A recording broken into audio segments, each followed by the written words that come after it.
Dad, I need to ask you something about Uncle Vicen. My father's coffee mug froze halfway to his lips. The morning kitchen went absolutely still. I was 52 years old, sitting across from him at his kitchen table on a Tuesday, and I could see the exact moment his face changed. Not surprise. Recognition. Something worse than surprise. What about him? His voice came out flat. I had driven to his house that morning with a folder in my passenger seat. Inside were printed emails, therapy notes, a police report filed in 1987. Everything I'd spent the last 6 months uncovering. Everything that explained why I couldn't sleep.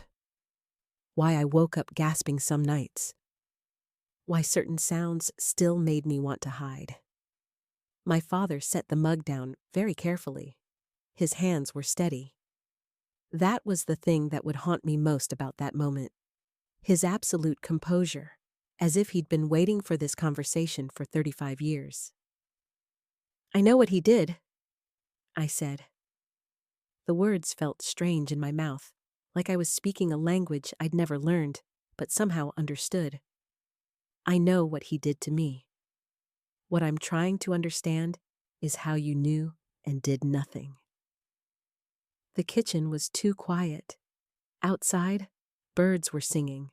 Traffic moved on the street beyond his house.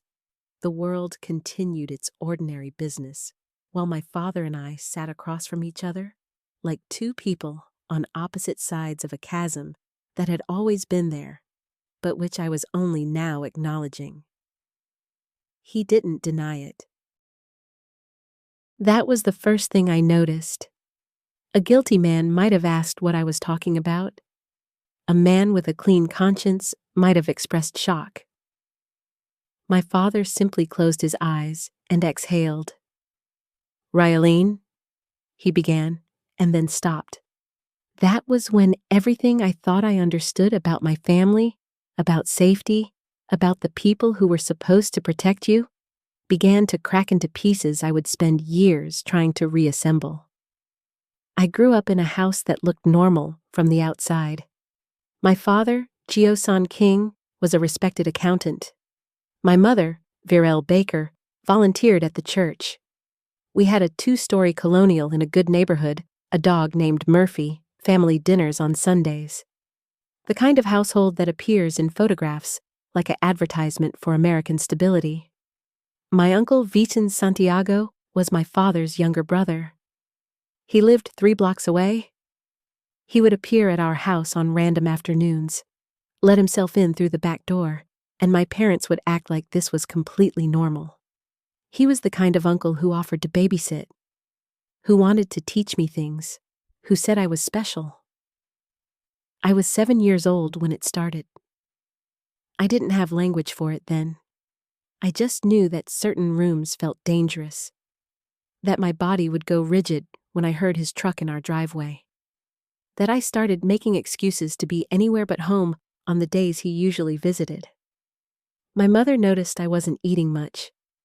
My teacher mentioned I seemed withdrawn. My father took me to a pediatrician who found nothing physically wrong with me. By the time I was 9, I had learned to dissociate so completely that entire afternoons would vanish from my memory. I would find myself in my room with no clear recollection of how I got there. My clothes would be wrong.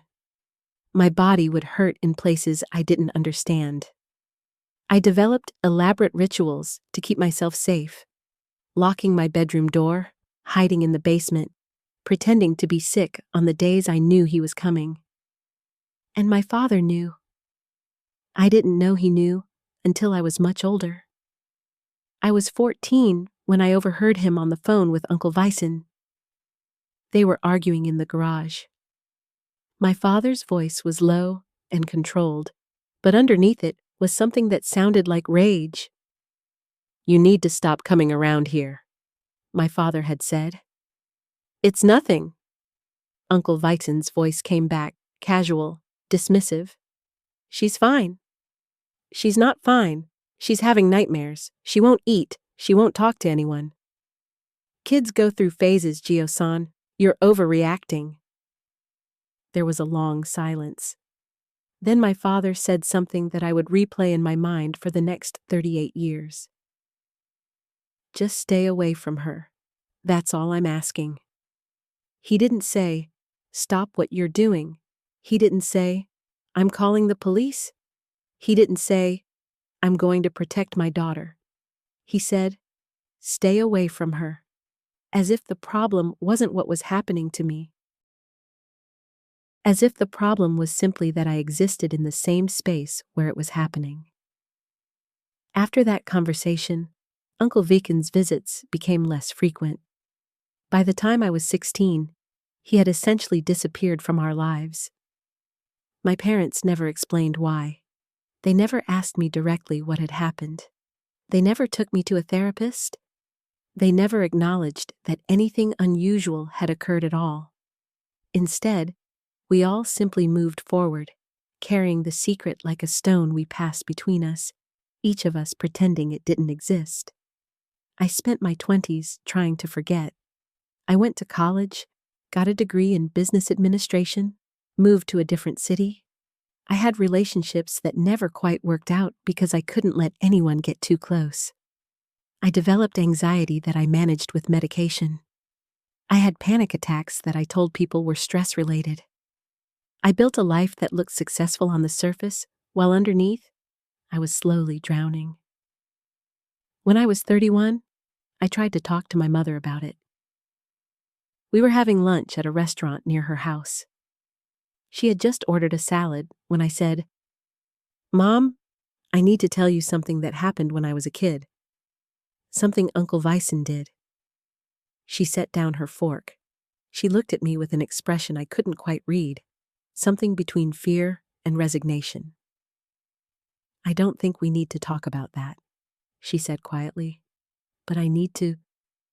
Rylene, that was a long time ago. It's over. Bringing it up now won't change anything. It will only hurt people. It hurt me, I said.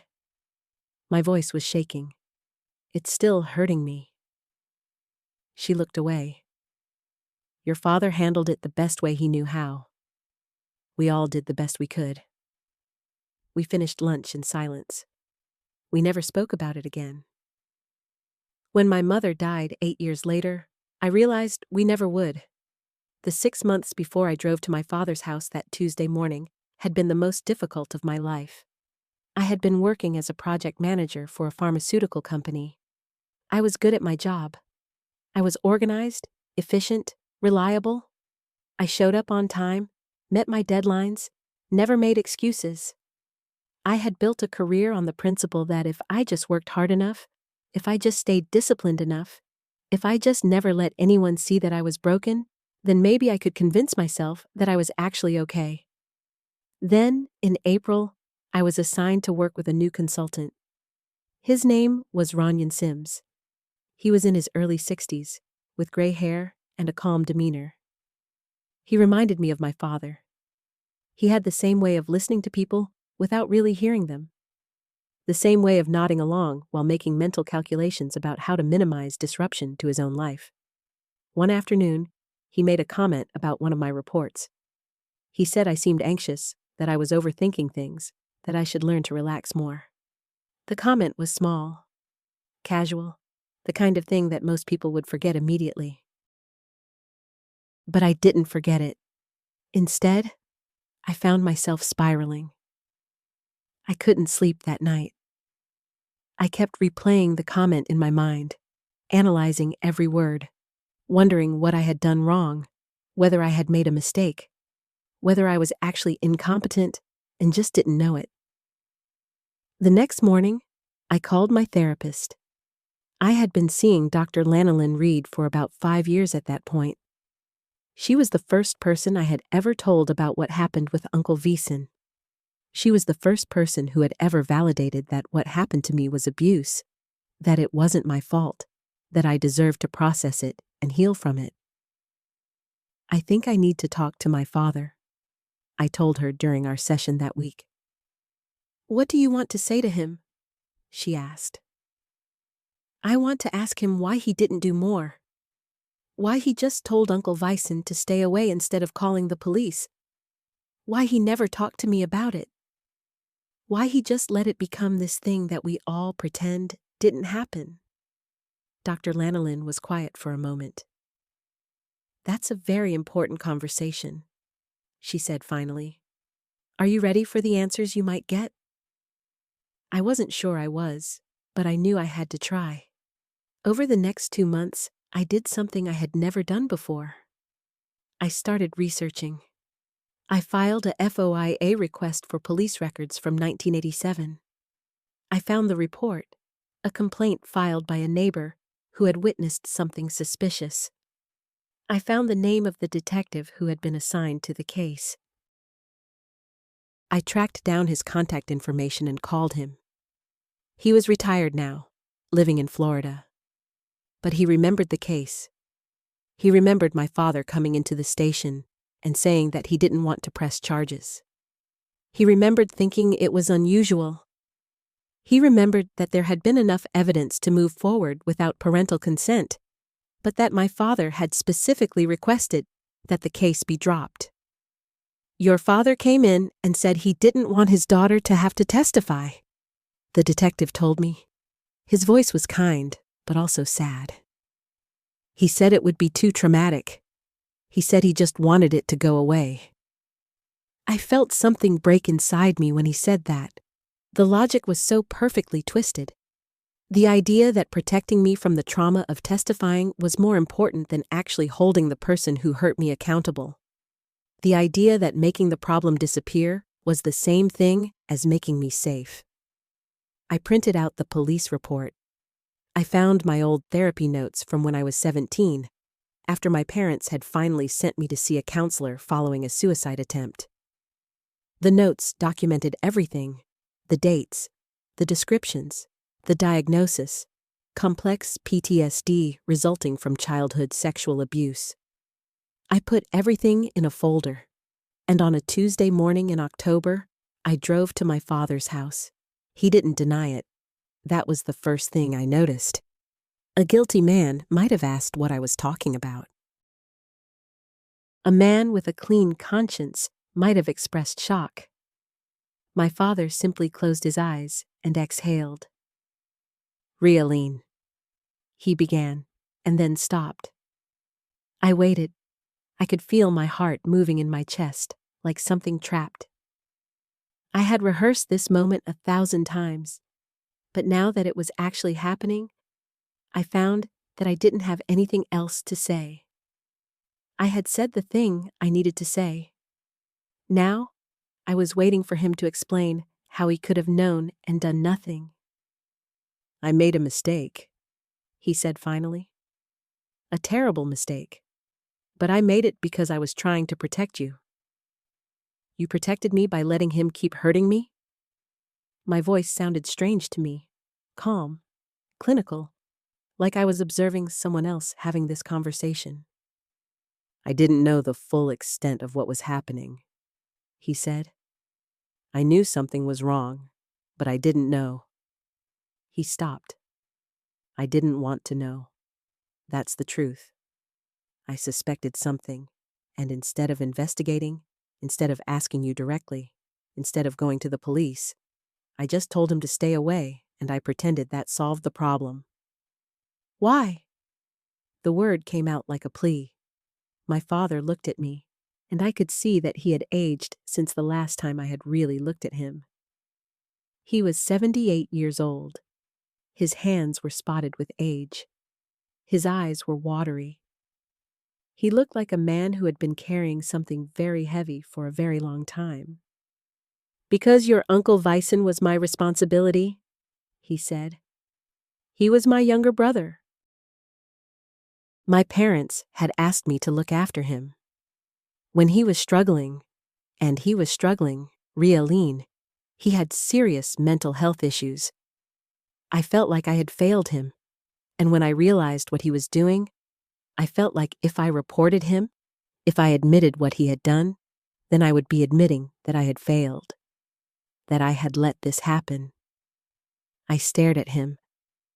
You let it happen to protect your own reputation? No, he said, but his voice wavered. I let it happen because I was a coward. Because I couldn't face the fact that my brother was capable of that. Because I didn't want to deal with the consequences of admitting it. Because I was more concerned with keeping the family together than with protecting you. He said it all in a rush, like he had been holding it in for so long that once he started, he couldn't stop. I have spent 35 years knowing that I failed you, he continued. I have spent 35 years knowing that I chose my brother over my daughter. I have spent 35 years trying to convince myself that it wasn't that bad, that you seemed okay, that you had moved on. But you didn't move on, did you? You've been carrying this your whole life. Yes, I said. My voice was very small. He put his head in his hands. He didn't cry. He just sat there, and I realized that my father was the kind of man who had learned a long time ago not to cry. That he had learned to compartmentalize, to rationalize, to move forward without looking back. That he had passed that skill on to me, and it had nearly destroyed me. I'm sorry, he said. I know that's not enough. I know that saying I'm sorry doesn't undo anything, but I am. I'm so sorry, Ryaleen. I didn't respond. I couldn't, because I had spent so many years imagining this conversation, imagining what it would feel like to finally have him acknowledge what he had done. And now that it was happening, I realized that acknowledgement didn't actually fix anything. It didn't erase the years of trauma. It didn't erase the panic attacks, the anxiety, the relationships that had failed, the parts of myself that I had lost. It just confirmed what I had always known, that the people who were supposed to protect me had chosen not to. The next few days were strange. I went back to work. I went through the motions of my job. I answered emails and attended meetings and pretended that nothing had changed. But everything had changed. Or maybe nothing had changed. Maybe I was just finally seeing clearly what had always been true. I called Dr. Lanolin. I told her about the conversation with my father. She listened without interrupting. How do you feel? She asked when I was done. Angry, I said. Sad? Relieved, maybe? Like something is finally out in the open instead of hidden. Those are all valid feelings, she said. What happens next?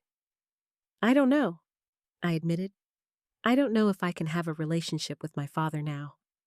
I don't know if I can forgive him. I don't know if I want to. You don't have to decide that right now, she said. You're allowed to sit with this for a while. You're allowed to feel everything you're feeling without having to resolve it immediately. After we hung up, I sat in my apartment and thought about what forgiveness actually meant. I had spent so much of my life trying to forgive people. My Uncle Vyson, my father, my mother, myself. I had thought that forgiveness was something I owed them, something that would make me feel better, something that would allow me to move on. But maybe forgiveness wasn't about them at all. Maybe it was about me. Maybe it was about deciding that I was no longer going to carry the weight of their choices. Maybe it was about acknowledging what happened, acknowledging how it hurt me, and then choosing to move forward anyway. Not because I had decided they were good people, but because I had decided that I deserved to be happy. 3 weeks after my conversation with my father, I made a decision. I called my boss and told him I was taking a leave of absence. I didn't explain why. I just said I needed some time to deal with personal matters. He seemed surprised, but he approved it. I spent the next month doing things I had never allowed myself to do. I went to therapy twice a week instead of once. I started journaling. I read books about trauma and healing. I reached out to other survivors of childhood abuse and listened to their stories. I let myself cry. I let myself be angry. I let myself acknowledge that the life I had built was not actually the life I wanted to be living. At the end of that month, I made another decision. I called my father and told him that I couldn't have him in my life right now. I told him that I wasn't angry at him anymore, but that I needed to focus on healing and that having contact with him was making that harder. I told him that maybe someday, when I had processed more of this, we could have a different kind of relationship. But for now, I needed space. He didn't argue. He just said he understood and that he was sorry again and that he hoped I would find peace. I hung up the phone and felt something shift inside me. It wasn't forgiveness. It wasn't healing. It was just the beginning of understanding that I had the power to choose who got to be in my life and who didn't. That I didn't have to maintain relationships out of obligation or guilt or fear. That I could protect myself in ways that my father had never protected me. I went back to work after my leave of absence, but I didn't go back to the same job. I quit the pharmaceutical company. I spent the next 2 months looking for something different, something that felt more aligned with who I actually was, rather than who I thought I needed to be. I found a position at a nonprofit that worked with survivors of abuse. It paid less than my previous job. It didn't have the same prestige or the same path to advancement. But it felt right in a way that nothing else ever had. My first day at the nonprofit, I was training with a woman named Dealene Robertson. She was in her 50s, and she had a gentle way of talking about trauma that made me feel like I wasn't broken for having experienced it. "Why did you decide to work here?" she asked me during lunch. I told her about my own experience. I didn't go into all the details, but I told her enough that she understood. "Thank you for telling me that," she said. "It takes courage to work in this field when you have your own trauma. But I think it also makes you better at this work. You understand what survivors are going through in a way that people who haven't experienced it can't." I had never thought about it that way. I had always seen my trauma as something that made me less capable, less worthy, less able to do things that other people could do easily. But Dealene was suggesting that it might actually be a source of strength. That my experience, as painful as it had been, had given me something valuable to offer. Over the next year, I slowly rebuilt my life. I made new friends through work. I started dating again, and this time I was able to be honest about my past instead of hiding it. I moved to a new apartment in a different neighborhood. I went back to therapy and did deeper work on processing my trauma. I also started attending a support group for adult survivors of childhood abuse. Every Tuesday evening, I sat in a circle with 8 other people, and we talked about our experiences. We talked about the ways that our trauma had affected our relationships, our careers, our sense of self. We talked about the people who had hurt us and the people who had failed to protect us. And we talked about healing. One evening, about 18 months after my conversation with my father, a woman named Islana Perry shared her story. She talked about her father, who had known about her grandfather's abuse and had done nothing. She talked about the anger she felt, the betrayal, the years of struggling to trust anyone. "I finally confronted him about 6 months ago," she said. "And you know what? He apologized. He said he was sorry. And it didn't make me feel better. It didn't undo anything. But it did help me understand that his failure to protect me wasn't about me. It was about his own limitations, his own fears, his own inability to face something difficult." She paused, and then she said something that stayed with me. "I realized that I had been waiting for him to make me feel safe. But he never could. The only person who could make me feel safe was me. After the meeting, I went home and sat on my couch and thought about that. I thought about all the years I had spent waiting for my father to acknowledge what had happened, waiting for him to apologize, waiting for him to make it right. And I thought about how, even after he had apologized, I still didn't feel safe. I still didn't feel healed, because safety and healing couldn't come from him. They could only come from me. 2 years after my conversation with my father, I received a call from my brother, Tricer Scott. We had been close as children, but we had drifted apart as adults. He lived in California, and we rarely spoke. "Dad's in the hospital," Tricer said without preamble. "Heart attack. He's stable now, but the doctors say it was serious." I felt something complicated move through me. Concern, fear, anger, guilt. All of it mixed together in a way I couldn't quite untangle. "I'm flying out tomorrow," Tricer continued. "I wanted to let you know. I thought you might want to come." "I'll think about it," I said. After we hung up, I sat with the news for a while. My father was 79 years old.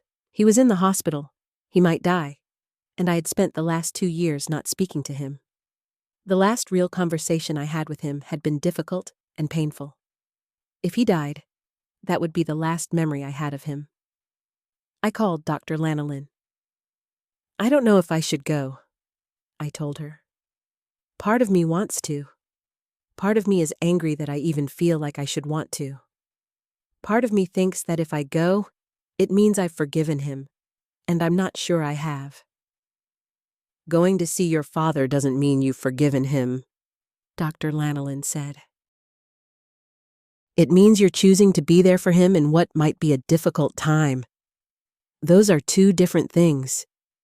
You can be compassionate to someone and still hold them accountable for what they've done." I booked a flight for the next day. My father was sitting up in his hospital bed when I arrived. He looked smaller than I remembered, frailer. He was wearing a hospital gown, and there were tubes running into his arm. There was a monitor beside his bed showing his heart rate and blood pressure. When he saw me, his eyes filled with tears. "Realine," he said. "I'm so glad you came." I sat down in the chair beside his bed. I didn't take his hand. I just sat there. "The doctors say I was lucky," he continued. "Another few minutes, and I might not have made it. It's made me think about a lot of things. About time. About what matters. About you." I waited for him to continue. "I've been thinking about our conversation," he said. "About what I did. About how I failed you. And I want you to know that I have thought about it every single day for the last 2 years. I have thought about it and felt ashamed every single day." "Dad!" I started, but he held up his hand. "Let me finish," he said. "I know I can't undo what I did. I know that my apology doesn't fix anything. But I need you to know that I understand now. I understand that by trying to protect the family, I was actually destroying it. I understand that by choosing not to face what Veesen had done, I was choosing to let him keep hurting you. And I am more sorry than I have ever been about anything in my life." He was crying now, actual tears running down his face. "I don't expect you to forgive me," he continued. "I don't expect us to go back to how things were. But I hope that someday you might be able to see me as someone who made a terrible mistake and who has spent the rest of his life trying to understand why he made it and how he can be better." I sat there, listening to my father apologize, and I realized that I had changed. The anger I had felt 2 years ago was still there, but it had transformed into something else. It was no longer consuming me. It was no longer the central organizing principle of my life. It was just a fact. My father had failed to protect me, And I had survived anyway. I had built a life anyway. I had healed anyway. I'm not ready to forgive you, I said finally. But I'm willing to try to have a relationship with you again. A different kind of relationship than we had before. One where I'm honest about what happened and how it affected me. One where I don't pretend everything is fine when it's not. Can you do that? My father nodded. Yes, he said. Yes, I can do that. Over the next 6 months, my father recovered from his heart attack. He went through cardiac rehabilitation. He started taking medication to manage his blood pressure and cholesterol. And slowly, carefully, we began to rebuild our relationship. It wasn't easy. There were moments when old anger would resurface. There were moments when I would remember something from my childhood and feel the familiar wave of betrayal. But there were also moments when my father would acknowledge something difficult, or when he would ask me a question and actually listen to my answer, or when he would tell me that he was proud of me. One afternoon, about a year after his heart attack, my father and I were sitting on his back porch. It was a warm day in late spring. The flowers in his garden were blooming. We were drinking iced tea and not talking much, just sitting together. "I've been thinking about something," my father said. "About Uncle Vysen." I felt myself tense. "I found out that he died," my father continued. "About 5 years ago. I didn't tell you because I wasn't sure how you would react, but I think you should know." I didn't know what to feel. My Uncle Vysen was dead. The person who had hurt me, who had shaped so much of my life, who had been the catalyst for so much pain and betrayal, he was gone. "How do you feel?" my father asked. "I don't know," I said honestly. "I thought I would feel something more. Relief, maybe, or satisfaction. But mostly I just feel nothing." "That makes sense," my father said. "His death doesn't change anything. It doesn't make what he did okay. It doesn't heal what he broke. It's just a fact." We sat in silence for a while. "I've been thinking about going to see a therapist," my father said finally, "to talk about why I made the choices I made, to understand myself better, to figure out how to be a better father to you and a better grandfather to your nieces." I looked at my father, and I saw something I had never seen before. I saw a man who was willing to do the hard work of examining his own failures, who was willing to sit with his own shame and not run from it, who was willing to change, even at his age, even when it was difficult. "I think that's a good idea," I said. Today, 4 years after that Tuesday morning when I drove to my father's house with a folder full of evidence, I am a different person than I was then. I am no longer the woman who was trying to hide her trauma, who was trying to convince herself and everyone around her that she was fine, who was carrying the weight of other people's secrets. I work at the nonprofit now. I have been promoted to a leadership position. I help survivors of abuse navigate the system, find resources, and begin their own healing journeys. I see myself in so many of the people I work with, the fear, the shame, the complicated feelings about the people who hurt them, and the people who failed to protect them. I have a partner now. His name is Natio Mendoza, and he knows my entire story. He knows about Uncle Vysen. He knows about my father's failure. He knows about the years of trauma and therapy and rebuilding, and he loves me anyway. Not in spite of my trauma, but as a complete person who has experienced trauma and survived it. My father and I have a relationship now. It's not the relationship we had before. It's more honest. It's more complicated. It's built on acknowledgement rather than denial. We see each other once a month. We have dinner. We talk about real things. Sometimes the conversation turns to the past, and we have to navigate that carefully. But mostly, we're focused on the present and on building something new. I still go to therapy. I still attend support group meetings.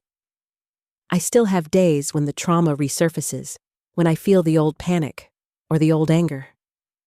But I know now that those feelings don't define me. They're just part of my story, not the whole story. The most important thing I've learned is that healing isn't about forgetting or about making peace with what happened. It's about acknowledging what happened, understanding how it affected me, and then choosing to move forward anyway. It's about deciding that I am not responsible for other people's choices, that I am not responsible for their failures, and that I am worthy of love and safety and happiness regardless of what happened to me. I am worthy. I have always been worthy. I just had to learn to believe it. If you're carrying a secret about abuse, if you're struggling with the betrayal of people who were supposed to protect you, if you're trying to figure out how to move forward, please reach out to someone. Tell someone. Don't carry this alone like I did for so long. You deserve support. You deserve healing. You deserve to have your story heard and believed.